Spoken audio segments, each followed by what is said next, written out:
Poppy Playtime Chapter 5 is finally here, and while all the other YouTubers are screaming about what the prototype finding looks like, I'm over here looking at the end of the game. It starts with us crashing the train the prototype is on, and quickly reuniting with Poppy and Giblet only for the prototype to crawl out of the train wreck and come chasing after us. We chase after Poppy to a door before the prototype catches us and stabs us through the stomach. Our vision starts to go fuzzy as we hear the prototype laugh maniacally while he slowly grabs us. Then we see him bring us over to a vat of poppy gel. He looks at us one last time, then drops us. We get some pretty banging music before we hear a voice. Poppy's. Should you come back years later, your conscience finally getting the better of you, may you descend into the dark and the dust.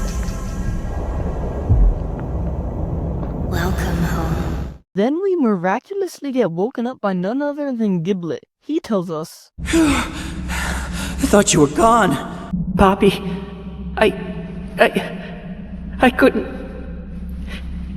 He took her. Then we go to power on the backup. Now this is really confusing to most people because it feels like we should be dead, but the real answer is with Giblet and if you go out of bounds in the last scene. Shout out to Rosado Games on YouTube for checking the out of bounds area so I didn't have to. To most people, it kind of seems like Giblet just disappears and then comes back later. But as we run away from the prototype, we can actually see Giblet hiding behind some boxes. And also, if you go outside of the player's perspective, you see that the vat of poppy gel we get dumped into is actually right next to where we get stabbed. Meaning that after the prototype left with Poppy, Giblet came out of his hiding and saved us. The other question people have is, how are we still alive?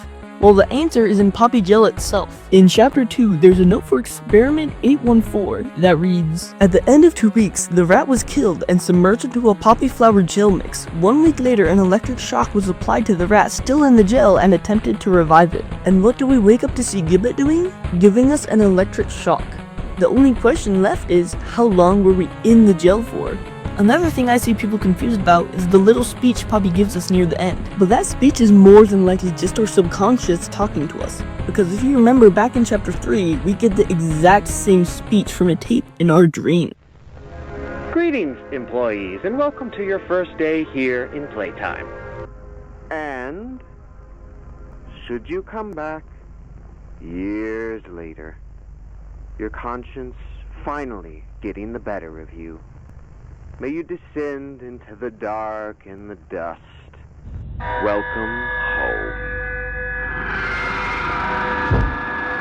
So that's my best guess of the end of Poppy Playtime Chapter 5, but you'll have to tell me what you think in the comments down below.